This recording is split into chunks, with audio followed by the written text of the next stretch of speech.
Welcome to Advisory Conversations with Tim Seymour and Deb Halliday. This podcast is for accounting professionals and financial coaches who are ready to step beyond compliance and into advisory. Because real advisory isn't about doing more yourself. It's about building something that works without you being the bottleneck. Hello and welcome to another episode of Advisory Conversations. With me again, as always, is my partner, Deb. How are you, Deb? I'm really good. How are you, Tim? I'm good. I'm ready for another exciting conversation all about advisory. And today we thought a great topic, because we know this from our past running our accounting and bookkeeping practices, about the difference between sending a client management accounts and maybe a fluffy, all singing and all dancing KPI dashboard, the difference between that and actually delivering high value advisory. We thought that'd be a good topic today, didn't we, Deb? Yeah, great topic.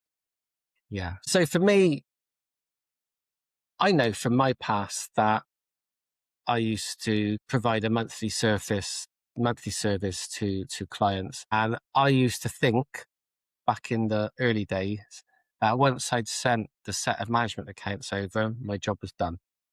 That was the tick in the box. I was comfortable charging the monthly fee that I was charging, and I felt my job was done.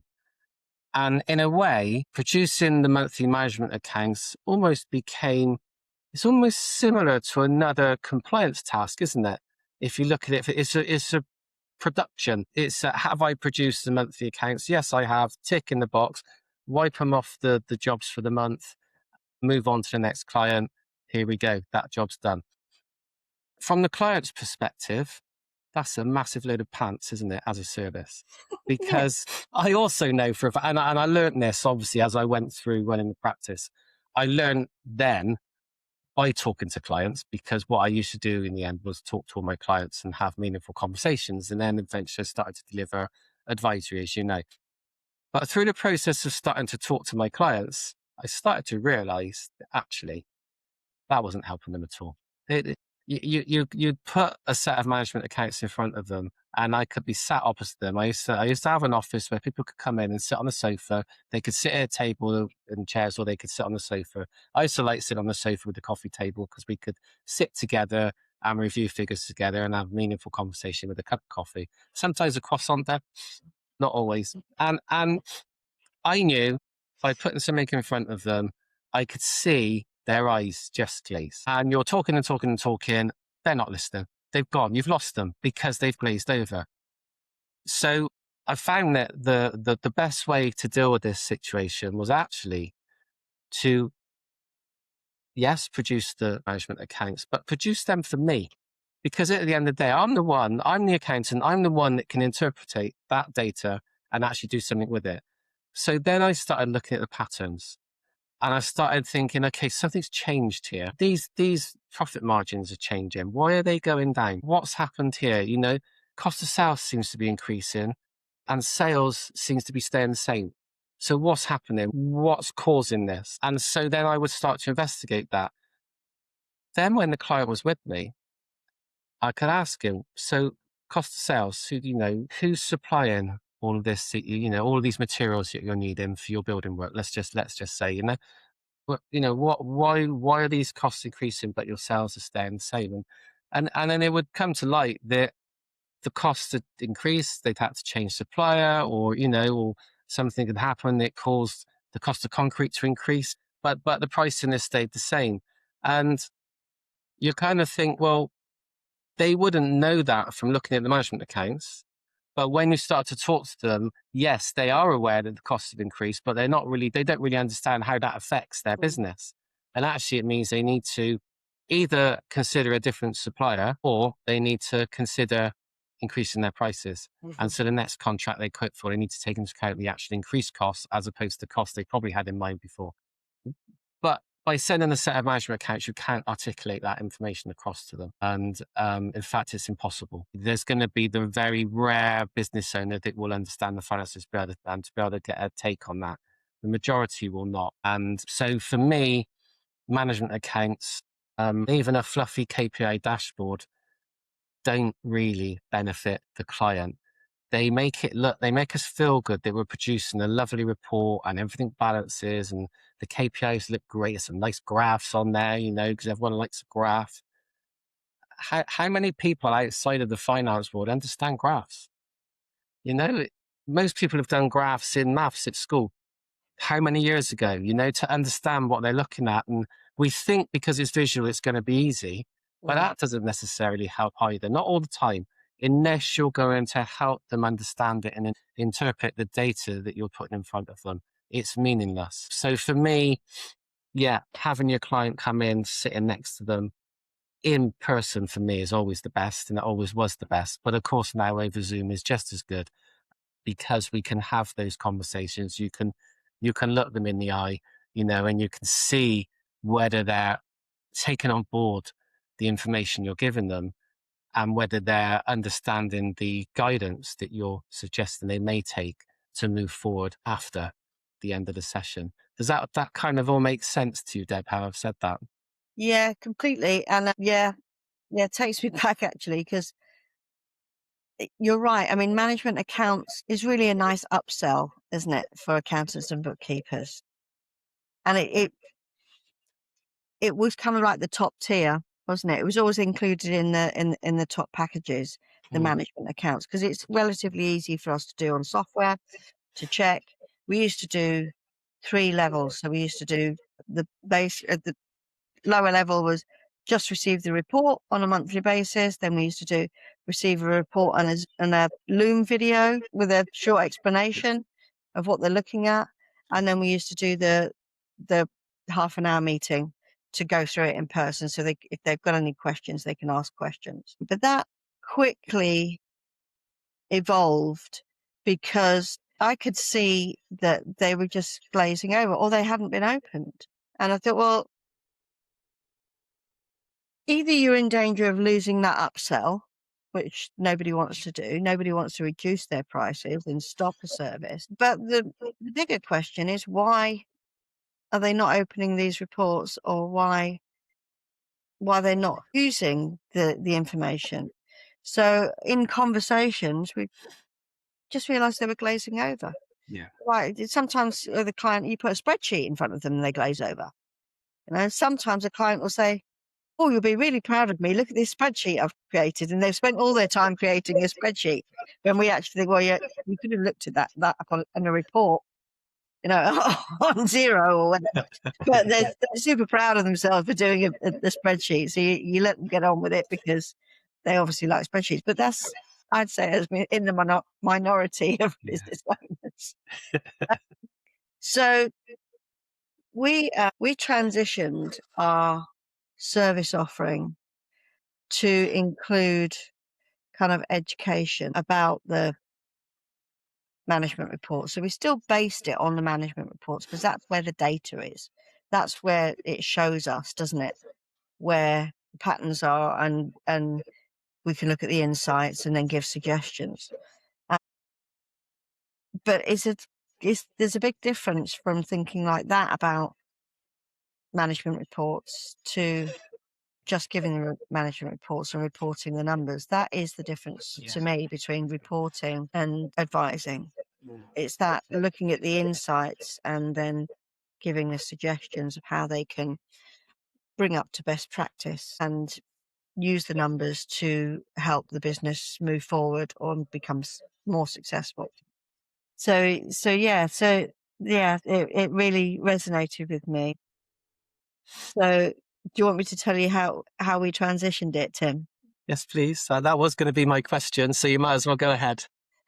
Okay, so we transitioned just sending the reports.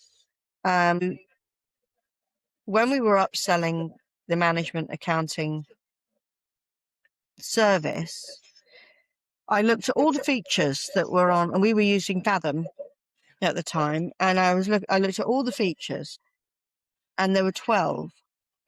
And so I started going back to my training days, started building a coaching program to each module. Each monthly meeting would be on a particular feature of the management report. So, and they would be able to choose which one they had that we addressed each month, because on the program, so I had I might have mentioned this before in other podcasts, we had, instead of having gold, silver, bronze packages, we had a solo starter package, and then we had a growing program. And the idea was to take clients from one place and progress them, like a training program. With a training program, we look at where you are, what skill sets you've already got, and then you might go in at proficiency, expert, or master. But you basically follow a process. And that's how I built my packages. So the growing program included 12 modules that were based on the features of the management reports, but the client would be able to choose which one. So, for instance, if they didn't have a clue what break-even point is, and they were running away with their costs, or they needed to improve their margins, we would teach them in one of the coaching programs what the break-even point was and then where to find it within the management reports. Another one might be if they were thinking of taking on a new vehicle or a new team member, we might go straight to scenario planning and show them that within this reporting we would do hypothetical scenario planning within that particular feature. And as I say, there were 12 of them, and it was taken up far more rapidly than just offering them management reports, because they thought it was great that they were going to learn and written all the descriptions in layman terms. So there was nothing that said gross margin or net profit. It was all in layman terms, and a very brief paragraph for each of these things that they were going to learn. And that's how we got them on our coaching program. That was my very first standardized coaching program that I taught to the team, and so that everybody could jump on a call with the client within our advisory team, because they knew, well, we're going to be going through break-even point, or we're going to go through margins, or we're going to go through scenario planning, or whatever else the client had chosen. So that's how we transitioned, really, from having this fantastic reporting software that was desirable as an upsell from our business point of view, because it doesn't it takes seconds to produce it within Fathom, and it's all singing dancing. It looks wonderful. But we didn't have any drop off, because the clients were enjoying learning more and more about their own business numbers and how it related to them. And not only that, when they got the management report, because they'd been taught and now understood certain features, they would open the report when they got it. So they would open the report when they got it, and they would look at the numbers, and they would feel good that they started understanding it and how it was relating. And then you get much, much better questions. And that's how they start to learn to make their own decisions, because they're given the data on a monthly basis, and they're being taught what all the features mean and how it relates to them. So that's what we did. Yeah. And if I was to run a practice again, I would do it exactly the same way, because it was so successful. Yeah. But yeah. Yeah, it's interesting, isn't it? So providing that education around what they're being presented with enables them to start to understand and then be able to make some informed decisions later on down the line. But they would also have contact, I guess, with your team if they needed to. Would they have that? Yeah, so they would be able to ask questions as well, wouldn't they? And there's no assumption that they should know what it is, so they don't feel stupid for not knowing, especially business owners that maybe have been running their own business for a number of years. And there's that classic clip from Richard Branson, isn't it? Where he got to 50 years old, and he didn't know the difference between net profit and gross profit. And he was called out of the meeting by his accountant, wasn't he? Finance person. And they told him. Well, same goes for, any business owner. The assumption that they should know and they don't know, they can feel a bit silly, you know. Yeah. So yeah, but if you go into the meeting or into the upsell, if you like, with no judgment of whether they know or understand, and the expectation that they don't, and when they say that they do understand something and you're surprised and you congratulate them, they feel great. Yeah. So yeah, it's yeah, there's a knack and there's a way to do it, but I think just sending reports, management reports to a business owner and assuming that they'll understand it and that they'll find it valuable is, it just doesn't sit right with me, really. I think too often it's just an upsell from the accountancy practice point of view. They think, oh great, we've got another few £100 added to the bill just for using Fathom. You know, it's not good service. No, it's not value added, is it? No. It's like I said, that is how I felt at the beginning. I realized it was just a tick in the box, and I did it for a while, and then I thought, no, this isn't. It's not adding value to the client, so it didn't sit right with me. I felt uncomfortable, so that's why I started to do something about it. And you know, the Richard Branson situation is really interesting, isn't it? Because he's so highly successful, but it also goes to show he would have made all of his decisions based on what was in the bank at the time. Mhm. So it's bank balance based decisions, isn't it? And if you can't understand the set of accounts, that's what else are you going to measure yourself by? You're going to measure yourself by the money that's in the bank. Yeah. So you'll make decisions, even though that money might be actually there for your tax bill, for your VAT bill, and for all these other things that you need to pay. And your staff, you're still going to make these decisions. And obviously it worked for him, so we can't criticize. Well, who are we to criticize Richard Branson? We're not at all. But for other businesses, it's actually dangerous to make decisions on what the bank account tells you, because that's only a snapshot at a moment in time. Yeah. And it doesn't show you what's going to happen over the next 2 or 3 weeks, where the money might be disappearing quite quickly, and suddenly you've made a decision that you can't then follow up with because it was a misinformed decision. Which is why, of course, accountants and bookkeepers produce these accounts and these reports, but it's then delivering the value with the reports so that the clients can understand. And I totally get the fact that the clients need to be paying for this certain levels of service, and some might be report only, so that's all they're paying for, that's all they're going to get. I'm not criticizing that scenario at all, and I'm not dismissing the reports and the KPI dashboards either. The point that we're making is, to us, the scenario I created at the beginning of the call about the builder with the cost of concrete increase and us seeing his cost of sales going up but his sales staying the same, that's obvious to us. Anyone listening to this, that's obvious. To a customer, a business owner that's non-financial, that's not obvious at all. They wouldn't necessarily see that. They wouldn't necessarily understand that that's what that report's telling them.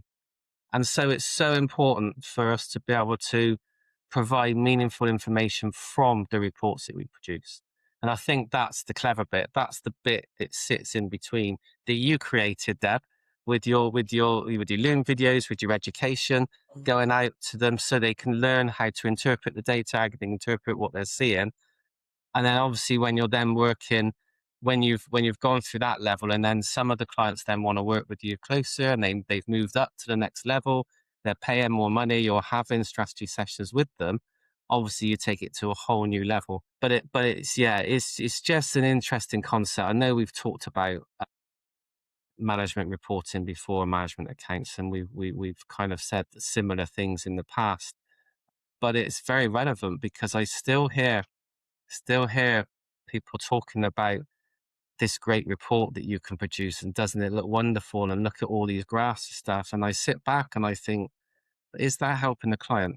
And our clients' outcomes should be forefront of our mind all the time, because if we can help our clients achieve their outcomes, then they are always going to be with us as a service provider. They're always going to want to be with us, whether that's us being seen as the trusted advisor or our team. Hopefully it's the team, because that's what we stand for, is moving from being the bottleneck of the trusted advisor to your team delivering all of the advisory. But obviously, for some people, might be a starting point, and it might be that they have to initially take that on themselves, and that's okay, because you have to start somewhere. And if it's you delivering, then just have a think about how you can deliver that creates a meaningful outcome for your clients.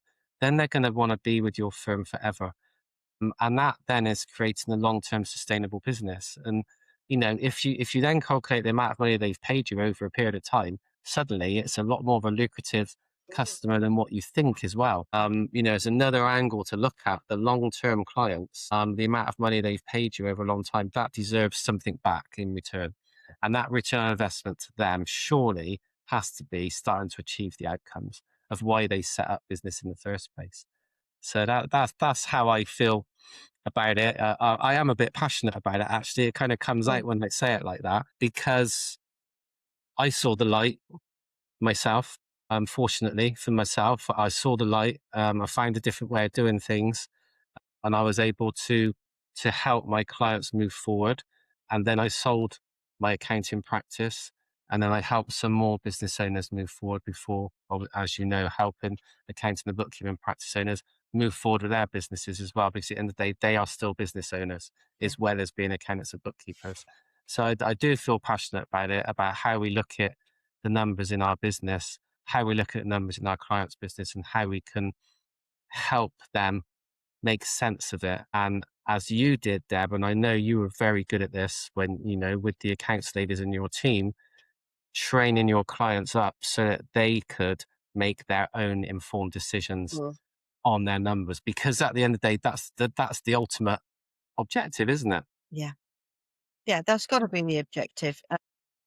And it kind of ties back to what we've talked about previously with the 80% of businesses are just breaking even or about to go bust. If we can help clients move into the 15% which are doing great, that comes from them making their own decisions and learning how to use their numbers to make those better decisions for their business. So, and also it goes back to the evolution of the business owner and the accountant journey that we've spoken about before, because it's the clients that's a startup and just want their tax returns being completed and look for the lowest price, then the frustration sets in and they want more support. Well, surely that more support is the next level up that we want to be helping them, because we keep them then right up until they take it in-house, if they ever do. And that's got to start with the education of understanding the data that comes from management reports to be able to make their own decisions and to become more and more self-fulfilling and successful, really. Because you don't want them always to be reliant on you to answer questions for them to be able to make decisions, or your team. The ultimate purpose really should be for them to look at be able to have the data to hand and make their own decisions. Yeah, definitely. I think it's really important. But yeah, brilliant. Thanks, Deb. So again, we have these conversations a lot. We have these on our podcasts here. If you want to find out more information about us and what we do and the other things that we offer through our training company, APX Training, head to the website apxtraining.co.uk. You'll be able to get access to our book that we co-wrote called Advisory Teams. You can download that on a free PDF, or you can even go and you can go and listen to the audiobook. I'm not sure how you watch an audiobook, but you can listen to the audiobook as well, which has been live now for a few weeks. So you've got access to that. It'll give you a few ideas about what we're about, what we're doing, and the problems we're looking to solve within the accounting industry and the future of the accounting industry. And if you want to come along and just join us on some of our calls and our free sessions that we offer, we run free sessions every Tuesday at 9 o'clock in the morning, UK time. You just have to head to Facebook, look for Advisory Teams. You'll see us, answer a couple of questions. We'll let you in the group and you'll get the links then to join us on our croissants and coffee sessions every Tuesday at 9 o'clock. We look forward to seeing them there, won't we, Deb? We do. Yeah. Okay, excellent. Thanks for joining me again, Deb, and we'll see you all very soon.